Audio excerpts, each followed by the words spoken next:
పూర్వకాలంలో వసే అని పిలిచేవారు భార్యని. వసే అంటే ఓ యజమానురాలా అని అర్థం. ఇందాక నేను చెప్పాను ఆర్యపుత్ర అని ఎలా పిలుచుకునేవారు. వసే అంటే ఓ యజమానురాలా అని పిలిచేవాడు భర్త భార్యని. అంతటి గౌరవం నీకు ఇచ్చినప్పుడు అదే నువ్వు ఆఫీస్కి వెళ్తే నువ్వు బాసు దగ్గర ఉండాలి. అసలు నువ్వే బాసు కదా ఇంటికి. అసలు నీకెందుకు? ఇప్పుడు మా నాయనమ్మ మేము ఊర్లో ఉండగా తల్లి ఈశ్వరమ్మ ఉండేది, సాక్షాత్ మా అలాగే ఉండేది. మేము వెళ్తే మేము బయటికి వెళ్తే ఆమె ఎదురు వచ్చి మమ్మల్ని పంపిస్తుండేది.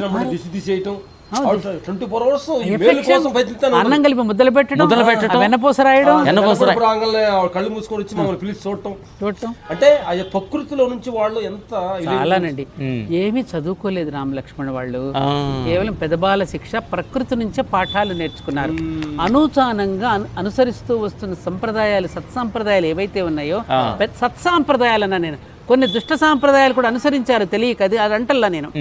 సత్సాంప్రదాయాలు ఏదైతే పూర్వం నుంచి పూర్వీకులు చెప్పారో వాటిని అనుసరిస్తూ వచ్చారు కాబట్టి వారు ఆరోగ్యంగా ఉన్నారు, తృప్తిగా బ్రతకగలిగారు. నేల మీద పడుకున్న ఆనందంగా నిద్రపోయేవారు. మొలక మంచం వేసుకుని పడుకున్న మా నాన్నగారు అమ్మ వీళ్ళంతా హాయిగా పడుకునేవారు. దొడ్డి నిండా చక్క పశువులు ఉండేవి. ఆ పశు సంపదను చూస్తూ ఆనందంగా హాయిగా జీవించారు. Download ShareChat.